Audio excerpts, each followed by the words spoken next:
I'm Ken Kelly, and I've got a real burning passion for counselling skills. I've built training that takes the doubt out of using counselling skills. You get to see the counselling skills used in real live sessions by a qualified therapist. Full sessions, real material, real counselling skills. To find out more, go to counsellingskillsacademy.com. Welcome to the Counselling Tutor Podcast, the must-listen-to podcast for students of counselling and psychotherapy.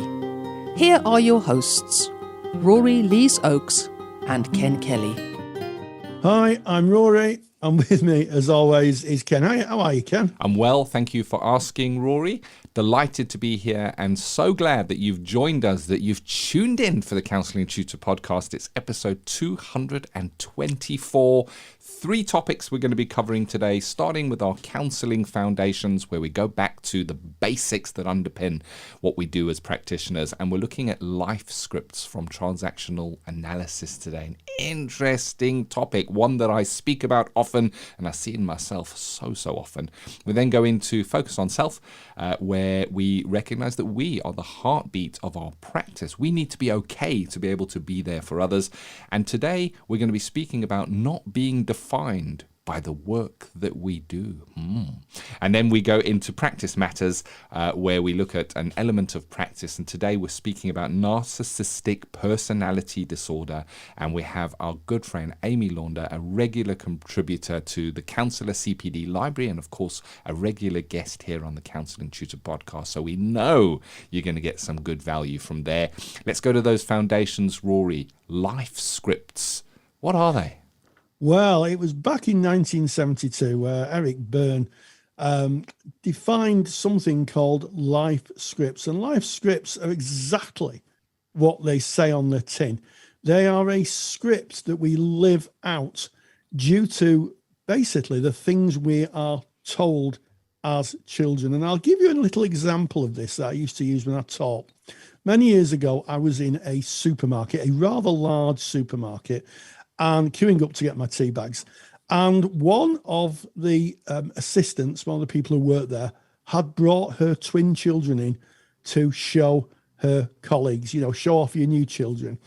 And they were in a little buggy side by side, and they were like 2 peas in a pod. You couldn't separate them. And she said, here they are. And this is, gave the name and said, and this is the good girl.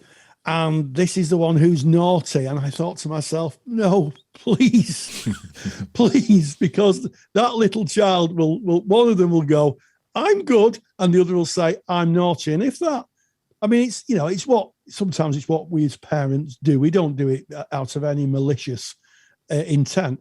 But if that message is reinforced through the years, then that becomes a script, like an actor would use a script to portray a character.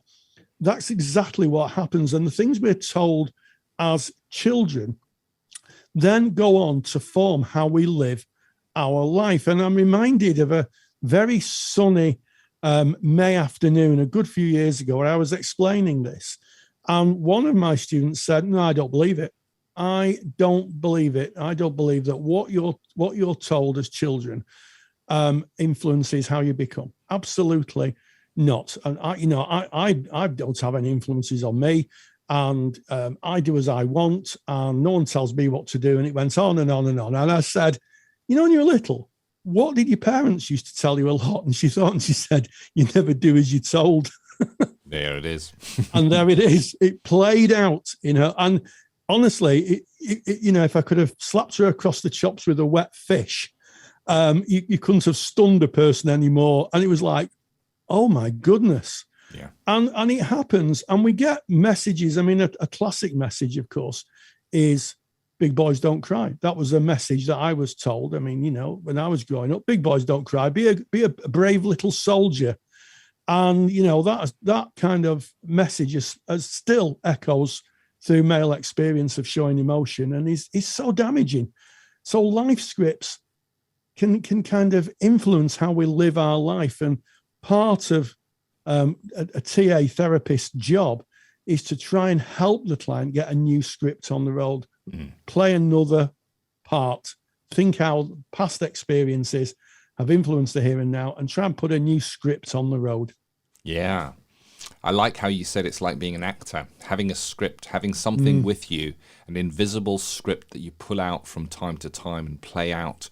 And it can be based on messaging from children, from being a child, as you've kind of covered there, Rory. It can also be based on life experiences that we experience and then surmise going forward it's going to be the same and that it's going to repeat and play out again and again. And it's interesting how the theories kind of overlap one another when you're speaking about those messages we get in childhood. We look to person-centered therapy. We'd look to introjected values, the values of another that we take as our truth and we live to that. And in transactional analysis, we have life scripts, which is similar in some ways. So I'm going to look at it in terms of you going through life and you, as a child, you witness your parents break up.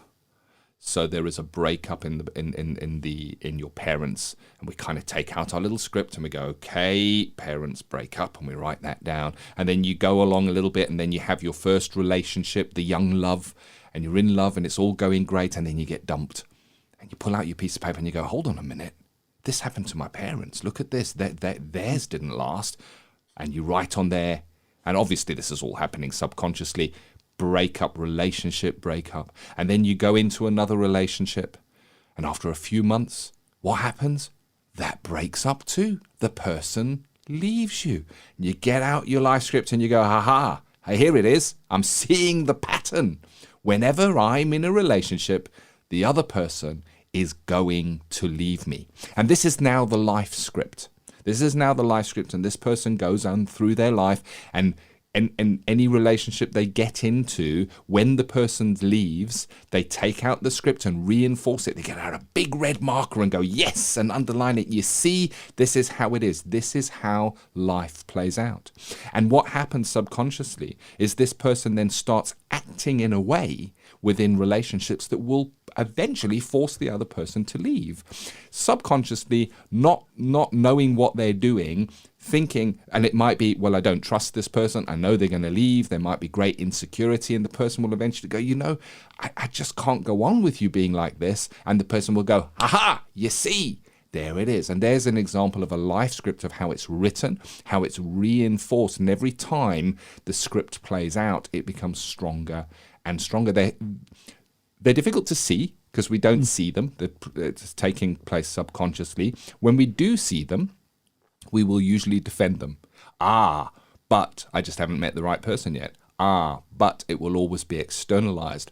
And the work in TA is to recognize this is your life script. You're playing it out. And then only when we accept it is there an opportunity to maybe write it differently. Yes, I really like that, Ken. Write it, rewrite your script. And it does speak to actually a school of TA called redecision therapy, which was developed by Robert and Mary Goulding, that combined areas of Gestalt and TA to help people put a new script on the road.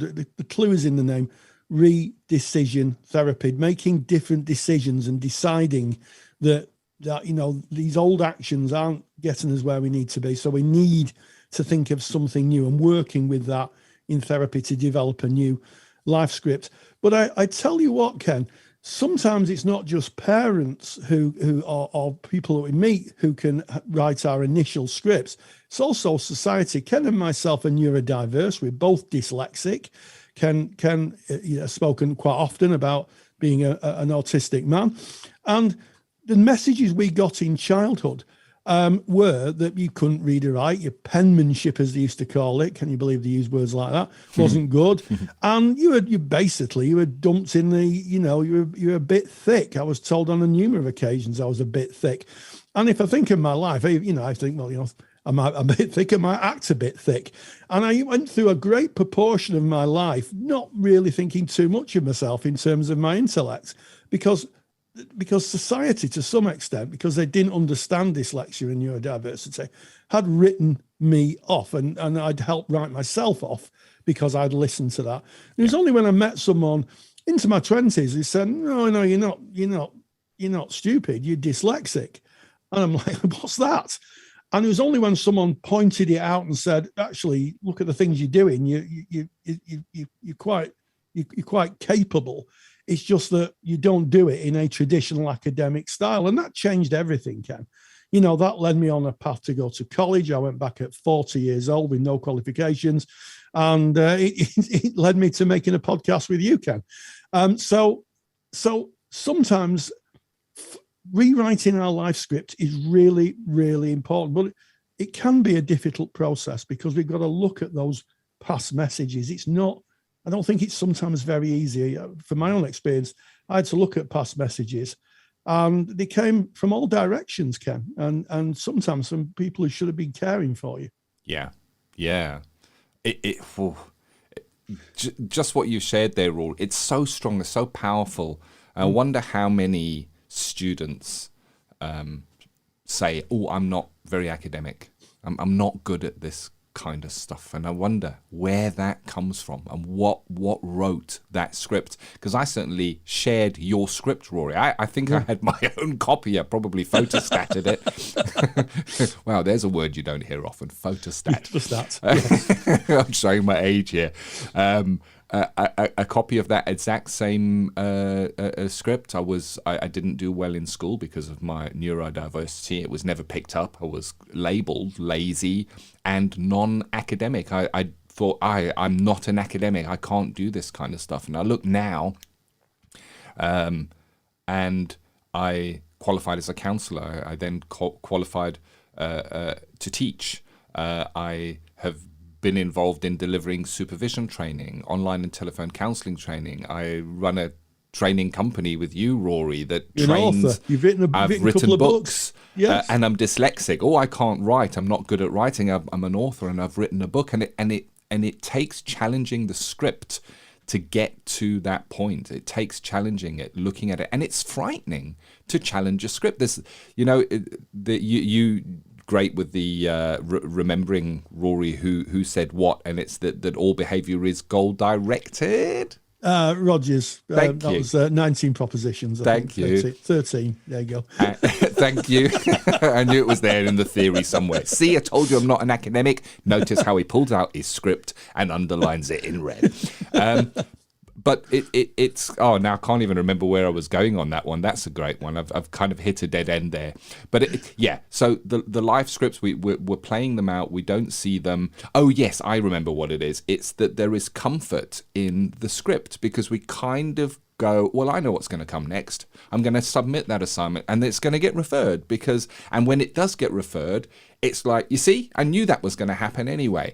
If it doesn't get referred, it's not even noticed. It's not even noticed. There's I'm lucky I got through that with me not being such an academic. There's comfort because our behaviours are goal-directed in not challenging our script. It's tricky. But first it needs to be seen. It needs to be seen. It does. And I think even the term academic is an interesting one, isn't it, Ken? Because it's almost like saying I'm not one of them. Anybody who writes an assignment and uses references and quotes books and comes to a conclusion is by default an academic. It's not someone with a gown and a cap who sits in an oak panelled room full of books with a pipe. Don't know where the pipe came from, but Gotta have a pipe, Rory. It's in my vision, so there we have it. And it's about saying it's about finding yourself, and it is really difficult. And I'm sure there must be some people listening to this who are saying, this sounds a little bit like me. This sounds like the kind of things I'm doing. And if that's the case, I would say, get yourself some help, get yourself some therapy. As my good friend Bob Cook would say, who's a TA therapist, get a new script on the road. And it's not easy to put a new script on the road, but once you're in a new part and you're playing a new part, then it becomes quite natural. Yeah. And quite easy to do, but that transition can be difficult. But as the famous Tony Robbins famously said, if you always do what you've always done, you'll always get what you've always got. Yeah. And it's almost like we bring it into reality. We reinforcing and playing Yeah. out. So you mentioned the actor. Once you've got that script, it's almost like I know what's going to happen in the future because it always goes like this. Yeah. It always goes like this. And we almost play a part that brings that about. We act in ways that kind of play out the script. One of my really strong scripts that I know I still carry this around with me today, and that is, people will always let you down if you give them enough time, Rory. They'll always let you down. It doesn't matter who that person is. They're eventually going to let you down. And, I look back at my life and I look back at my childhood, and there were some rocky roads there. And I guess it could be said that I was let down by my primary carers. And not that they didn't love me, but looking back and kind of living the life I did. And I guess the script may have started there, and I've used it all my life. And what that does is it kind of puts me in a place of, well, you can't really trust anyone because they're just going to let you down eventually. And I'll play out this script, and every time that somebody says they're going to do something and they don't do it, or says they're going to arrive at a certain time and they don't arrive at that certain time, I'll take it out and go, you see, you just can't trust people. If you want a job doing, you got to do it yourself. And I know it's a script, and I know it's linked into my attachment style as well, but it is there.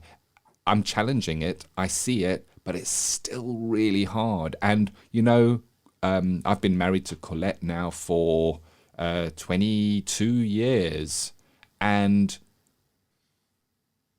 that took some adjustment of my script. Let's put it that way. It took some adjustment of my script to trust another human being so fully,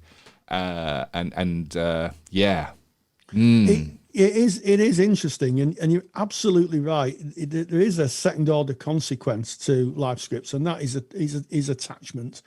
And I think that when we become stressed, what happens is we're liable to go back to our old life script. And I think part of that is seeing that stress and saying, "Whoa, got to be careful here. Got to be careful here." And it's really strange. I'll let you into a little secret. When I say we record on the Zoom platform, because we're separated by about 40 miles, I think, as the crow flies, Ken and myself. I'll sometimes come in a little earlier to the Zoom room and wait. And when Ken pops up, I'll go, he's turned up. and there's a little part of me that goes, what? Why would he do that? And it's the same with everyone. When that little bar at the top comes, it says Ken Kelly's entered, or whoever it is, I go, that's remarkable. It's almost like I really don't get why people would turn up. Yeah, because the script says otherwise, doesn't it? They're going to let you down. They're not going to be there. They're not going to show up. Yeah. Yeah. And if somebody's a few minutes late, I literally start getting really nervous. And then when they pop up and they go, I'm sorry, I'm a little late. It's like, oh, right, that's okay. But for all I know, and for all the training and all the therapy I've had and all the personal developments I've done, I still get that feeling, and I still have to address it and call it out and go, come on, Rory, this is just an old piece of your script. Let's get it going. And some days it's easier to do than others, if I'm honest, Ken. I don't know about you, but some days I can just dismiss it. Some days it's like, oh, it really gets me. Yeah, very much so. And maybe you're listening to this and you can relate to it at some level. I wonder what script you might carry around, what scripts you might see along your training process from peers, what scripts you may see being brought into your therapy room.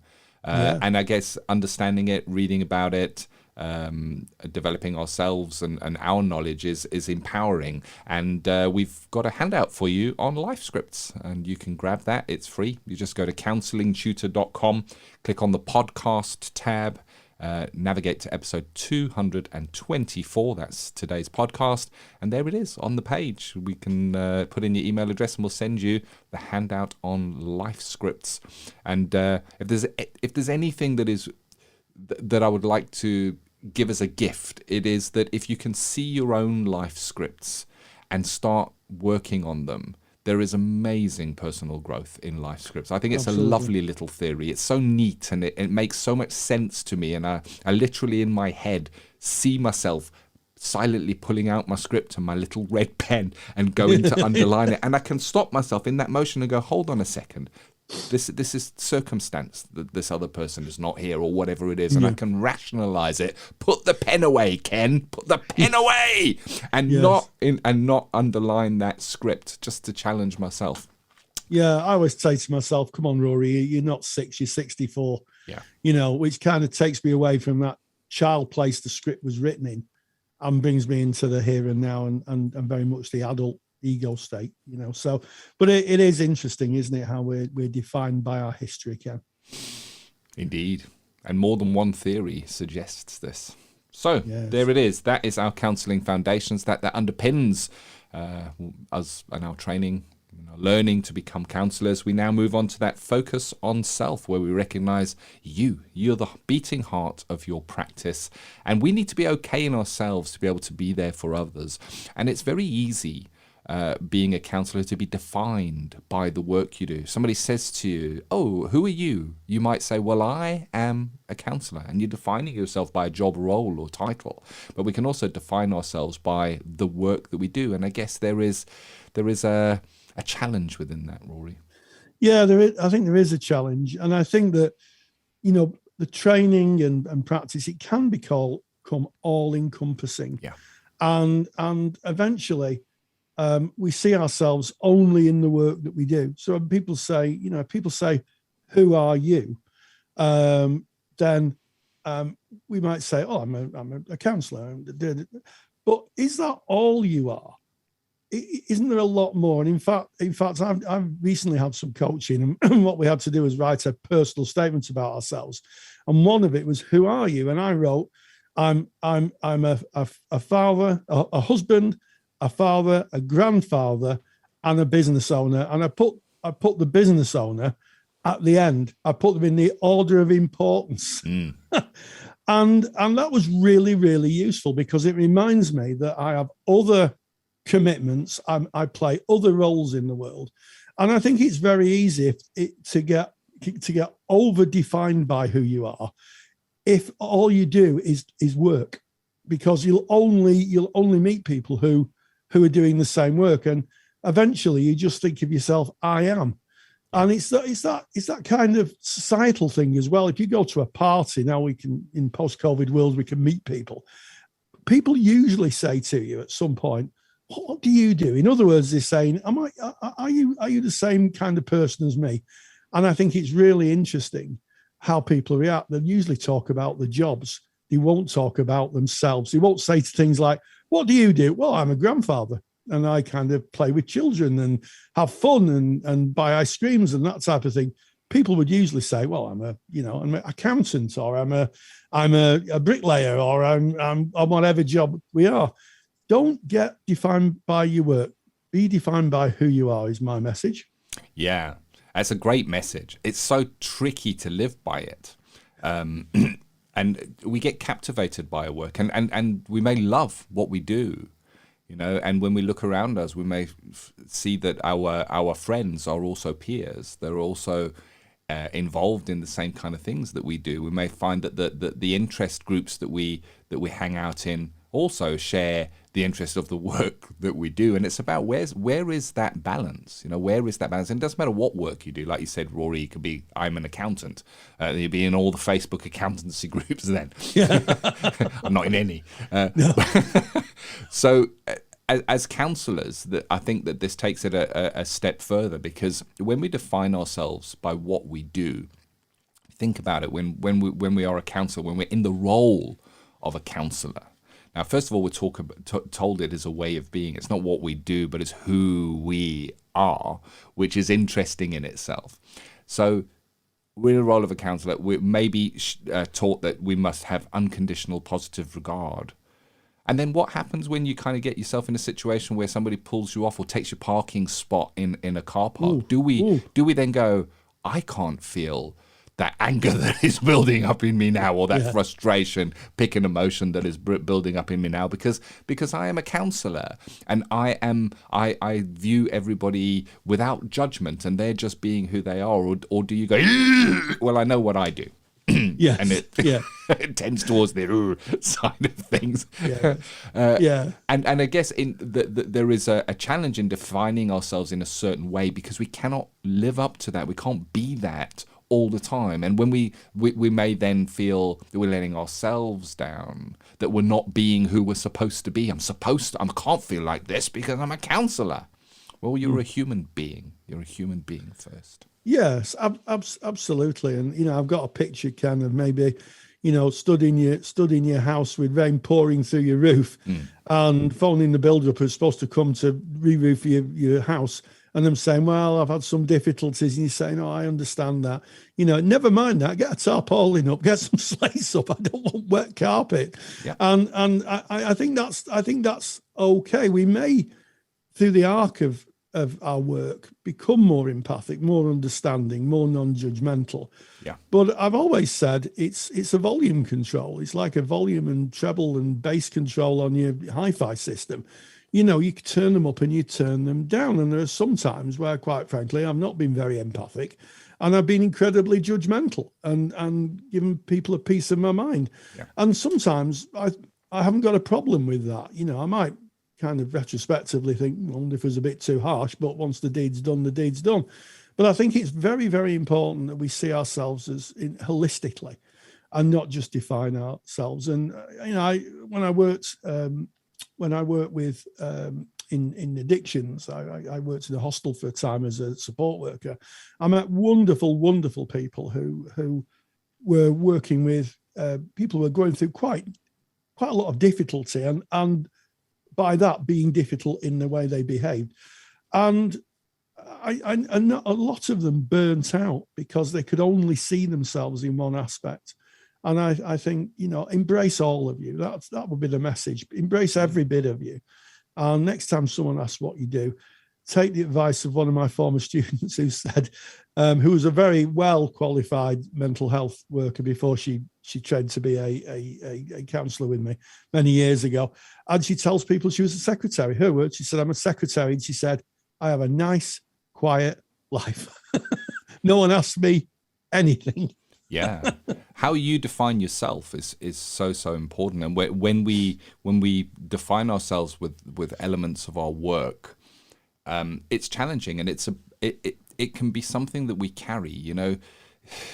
I was contacted by a really good friend just recently, and this really good friend has done a little bit of counselling training, and he was sharing that he finds it difficult when those around him, his friends or acquaintances, may be going through a challenging time, to not kind of slip into that mode of I should be helping here, I could be helping here. How should I say? What should I do? How should I listen to this person when they bring me this?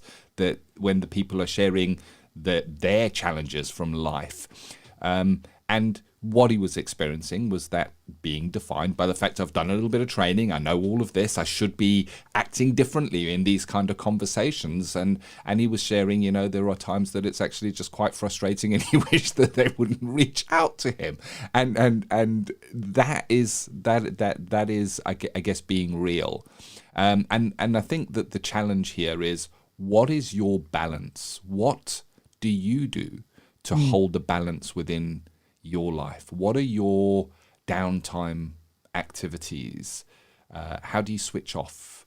What do you do? What are your hobbies? And it's interesting, on so many forms is what are your hobbies? And people will write things like watching television.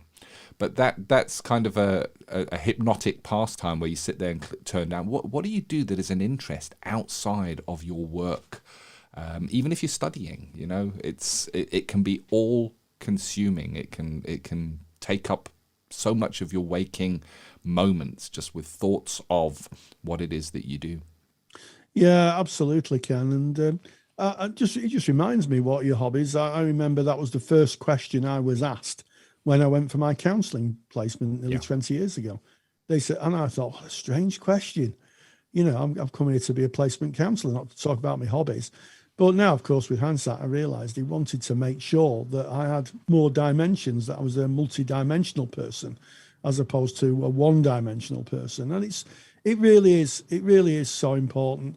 And I also think, Ken, that when you do the work we do, we tend to make friends with people in our profession who do the same kind of work. We kind of gravitate towards like-minded people. And I'm honestly struggling to think of the amount of friends I've got who aren't therapists. I can think of a few, but majority of them are. And it's noticeable when we meet up, we'll talk about all sorts of things and not therapy. We'll make a point of talking about our kids or where we're going, or someone was buying a new house the other week. We were talking about that, and trying not really to go onto that therapeutic land, so that there was more to us. We were multidimensional. Yeah, and we bring this topic in service of focus on self, but it is also in service of our clients, because we may have a client who is coming in and is defining themselves by what it is that they do. And to kind of close it off, Rory, I was speaking to a friend recently who is also a colleague, also in the counselling world, and we were talking about our shared enjoyment of Star Trek. Oh, no. Well, that's all flipping, I can't say that, flipping therapy as well, isn't it? I mean... Yeah, I can hear the beeps now. Beep! Beep! I think I got away with it. Yeah, you got away with it. Nobody noticed, Rory. No, but no one had noticed. But yes. And, I could talk about how there's very close connections between therapy and Star Trek, given enough time. But I guess that is a outside interest, isn't it? Yeah. That's nailed it. You're absolutely right, Ken. There it is. That's focus on self. And we now move on to practice matters. That's where we look at elements of practice. We anything from running our practice and the day-to-day business of a practice, or presentations that may come to us within our practice. And Rory, you met up with Amy Launder. Now, Amy Launder is a good friend of Counselling Tutor. She has a number of lectures in our Counsellor CPD library. But the topic is an interesting one: narcissistic personality disorder. Yes, you're absolutely right. Amy is a firm favourite with people who view the lectures. That people wax lyrical about Amy's delivery style and the topics that she brings. But yes, a narcissistic personality disorder is always seen in quite a negative light. It's kind of bandied about as almost people being bad, or sometimes even the word evil is connected with it. But it is a struggle for people. Having a narcissistic personality is a struggle, and sometimes people go to get some help with it and try to alleviate the more florid symptoms of it. It is a very, very difficult presentation. And I spoke with Amy Launder about how therapists work with narcissistic personality disorder, and this is what she had to say. Practice matters. The National Counselling Society is proud to sponsor Practice Matters. National Counselling Society are really excited to have launched their Children and Young People Therapist Register for counsellors working with the younger age group. To find out more, visit nationalcounsellingsociety.org. nationalcounsellingsociety.org. And we welcome back one of our regular presenters, Amy Launder, who's done a fantastic lecture on narcissistic personality disorder. Amy, welcome back. Thank you for having me again. Oh, it's an absolute pleasure. The term narcissist is used a lot in modern parlance, a lot of vocabulary, isn't it? But there is a big difference, I think, between someone having narcissistic traits and someone having narcissistic personality disorder. Maybe we could start with that. What are narcissistic traits? Yeah, I mean, narcissistic it's the same with any diagnosis, I guess. People can have some of the symptoms or some of the traits, but not necessarily enough to meet the criteria for a diagnosis of a personality disorder. But I suppose the way that I would differentiate it is narcissistic traits. they can come and go in a person, maybe depending on the situation they're in or what's going on at that point in their life, whereas a personality disorder is more enduring. It's part of their personality, their makeup as a person, so it doesn't necessarily come and go like traits might. Okay, so if we're thinking about traits, and there's a lot of this discussed in popular psychology magazines, isn't there? Mm-hmm. What are those traits? How would we kind of think, I wonder if this person has narcissistic traits? Yeah, so someone who thinks very highly of themselves, thinks that they're better than people around them, thinks that other people are jealous of them, or becomes very jealous of someone who they believe is better than them, which is very rare for them to believe someone is better than them.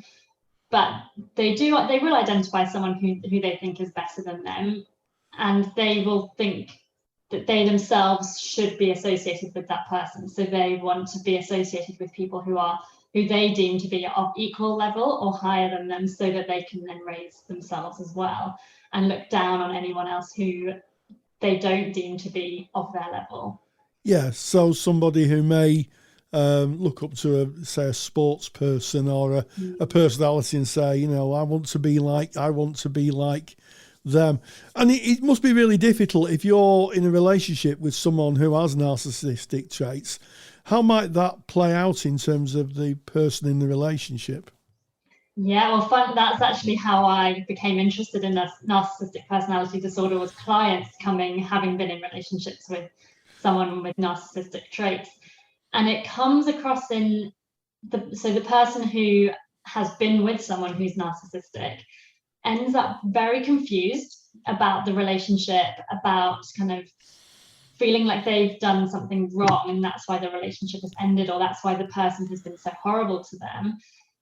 Because the narcissist in the relationship will do everything to break their partner down, to make their partner easier to control. So they're very sarcastic. They use gaslighting a lot. So they'll say horrible things and then say that you're too sensitive or you're overreacting, and claim that it was just a joke or something like that. And if the partner tries to leave the narcissist will do everything they can to kind of hoover them back in. That's actually the term that is used in narcissistic research, is hoovering. Only for the narcissist to then leave them when they decide it's time, and will do everything at that point to break them down even further, make them feel unlovable, because they want to win the breakup, which is a very strange thing to think of, winning a breakup. But they want to move on first, move on better, and make sure that their partner can never move on from them. Yeah, yes, and I watched your lecture, and I have to say it's absolutely fascinating. And one of the things that struck me was that a narcissist may initially meet someone, and some of their traits may be very appealing. And I think one of the things you gave an example of was, someone might have a really good job, and they meet someone and say, "Oh, this is really good, you've got a good job." And then as time goes on, they say, "Well, it's your job that's the problem, because it's interfering with our relationship." Yeah, definitely. And it goes back to what I was saying before about they want to associate with people who are higher than them, because they want to, in a relationship terms, they want to show off to their friends, look who I got as a partner. But then that becomes threatening to them, that their partner is seemingly higher than they are in some way. So then they try to break that part down. So it's a never-ending cycle of wanting someone who's better than them, but then feeling threatened by that, and they keep going. Yes, and like you, I have worked with people who have had partners who have been narcissists, and I think it's very easy to demonize people with this difficulty. But before we started recording the conversation, our podcast, we discussed the origins of narcissist and the Greek god who, I mean, maybe you want to tell that story, because I thought it was a fascinating story of the reflection in the water. Yeah, of course. Well, there's a lot of different retellings of it, but the best one that I've come across is that Narcissus thought so highly of himself that he believed no one else was worthy of his love, and actually to the point where a lot of people would end their own life as to try and prove their love for him. He was eventually punished by the gods and made to fall in love with his own reflection in the water, so much so that he couldn't even pull himself away to eat or drink, and then he eventually died. So he became victim of his own narcissism, and that's where the term originally came from. Yes, and I think that for people who have narcissistic personality disorder, maybe we'll just kind of try and separate that from people with narcissistic traits.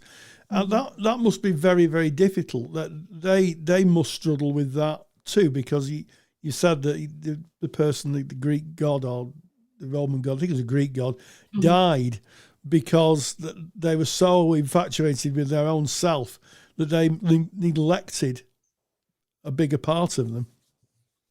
Yeah, definitely. And actually the best modern version that I found of that is, I don't know if you've watched Suits, or anyone listening has watched Suits. There's a character called Lewis, and he's a lawyer, and he can't get out of his own way, because whenever he feels that he's been slighted, even though he can see the bigger picture, he will do everything he can to get revenge, and that ends up knocking him down again. So he can't get out of his own way, because the idea that someone thinks poorly of him just can't compute, and he, ends up destroying himself just to try and save his reputation. So as with the Greek god narcissist, that person destroys themselves as well. So that kind of brings me on to my next question. What is the difference between someone who has narcissistic traits and someone who may have a narcissistic personality disorder? Yeah, well, I think it goes to the diagnostic criteria and how many of the traits do you actually have and how enduring are they. And the difficulty is that a lot of people who have narcissistic traits or narcissistic personality disorder don't present themselves for treatment or diagnosis because they don't believe there's anything wrong with them. So it's normally in other people presenting someone, like we've just said with our clients who have come with having been with narcissistic people. So yeah, it's very difficult to diagnose and treat because they don't turn up for treatment. Yes, because they think there's nothing wrong with them. It's everybody else that's the problem. Yeah. And when they do turn up for treatment, they turn up to rant about how everyone else is against them and the world is out to get them. So that again then what makes me wonder is it something that is treatable, or is it something that people may just have to live with?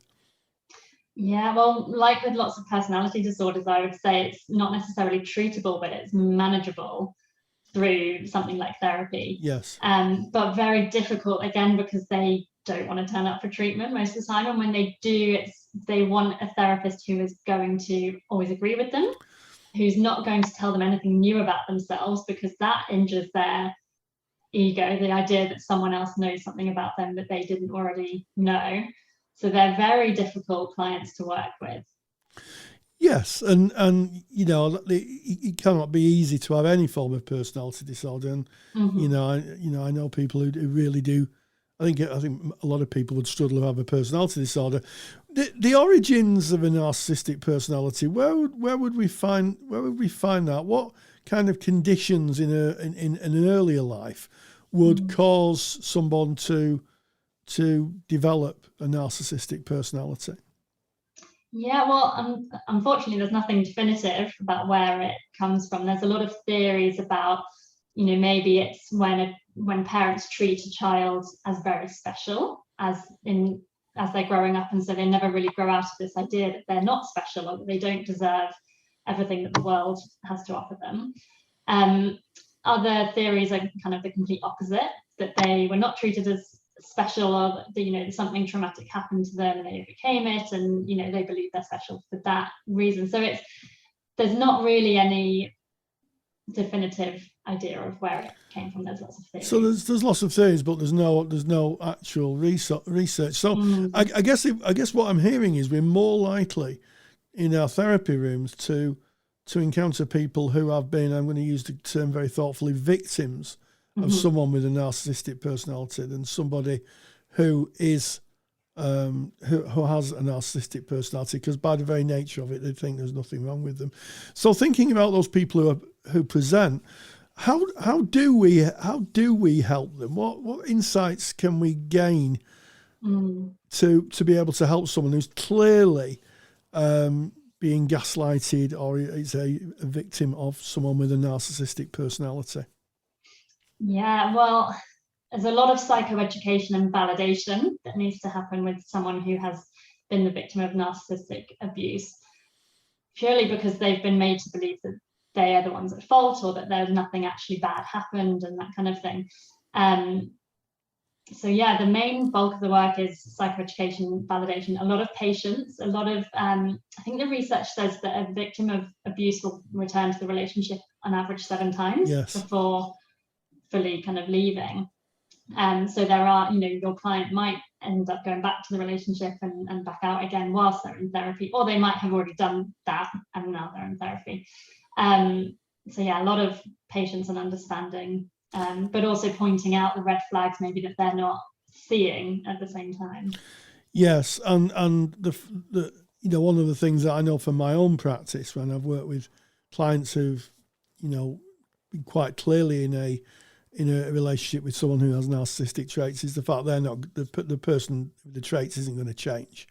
Mm-hmm. That I don't know how often you've heard this, that and I'm going to use the word he because it usually is a he, but I acknowledge that women can have narcissistic traits as well. But he's changed, and it's usually, isn't it, when the partner feels stronger the danger lies, because they feel stronger. They feel at that point they can control the person, and of course that's not the case. Is that your experience? Yes, definitely. So there's always this idea of there's going to be a better day. The person has changed, and there's actually a cycle that once I noticed it, I started recognizing it in a lot of clients, where when the client leaves the partner or threatens to leave, the partner then goes back to this, what it's called the love bombing or honeymoon stage, where they're super nice and buying presents and taking them out for dates, and that's what hoovers the partner back into the relationship, and then they go through the whole cycle again and get to the point of devaluing and all of these things. So but actually, interestingly, there's research that says that the brains of people who have been victims of narcissistic abuse or any abuse like this is similar to kind of addicts, gambling addicts, because it's that idea that it's like intermittent reinforcement. So you never know when the next good day is going to come, or you never know when the win is going to come on the slot machine. So you keep going to see when that's going to be, and you get addicted to that relationship, even though it's not good. How absolutely fascinating. What do you hope that people who watch this lecture will take away from it? I think that there's a difference between being a narcissist and having narcissistic traits. Not everyone who has narcissistic traits is a bad person. There's research that the prevalence rates of narcissism in the general population are 0 to 2% or something, but in the medical profession it's about 17%. So it's not always a bad thing, and it can be used in a good way, but it's when it gets in the way of that person's life or the partners and children's lives that it becomes an unhealthy thing. Well, I have to say, Amy, I get the privilege of watching the lectures before they're actually broadcast, and I have to say I was absolutely riveted by it. It's if you're interested in this type of thing, or your clients presenting, it really isn't a lecture to be missed. So, Amy Launder, thank you so much for joining us. Big thank you to Amy Launder. Thank you to you, Rory, for hosting that interesting interview, bringing it to our podcast and our listeners.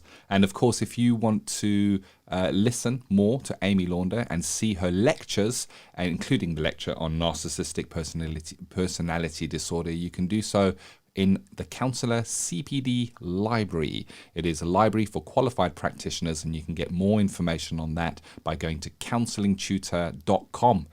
This has been episode 224 of the Counselling Tutor Podcast. Yes, we started with Counselling Foundations, life scripts in transactional analysis, how those early childhood experiences form a script that we live to and sometimes need to change. Then we moved on to focus on self, about not being defined by our work, being the whole of us, not just the work we do. And then we moved on to practice matters, an interview with Amy Launder, where she talked about narcissistic personality disorder. And as always, stay grounded and stay safe. If you're a qualified counsellor or psychotherapist, then why not check out the Counsellor CPD Library? Stay current with your CPD requirements with over 150 hours of academically rigorous, on-demand lectures you can stream to your device. Joining Counselor CPD will expand your skill set to create a more specialised, highly rewarding practice. For more information on the Counselor CPD Library, visit counsellingtutor.com. Thank you for listening to the Counselling Tutor Podcast. Find the show notes for this episode on our website at www.counsellingtutor.com.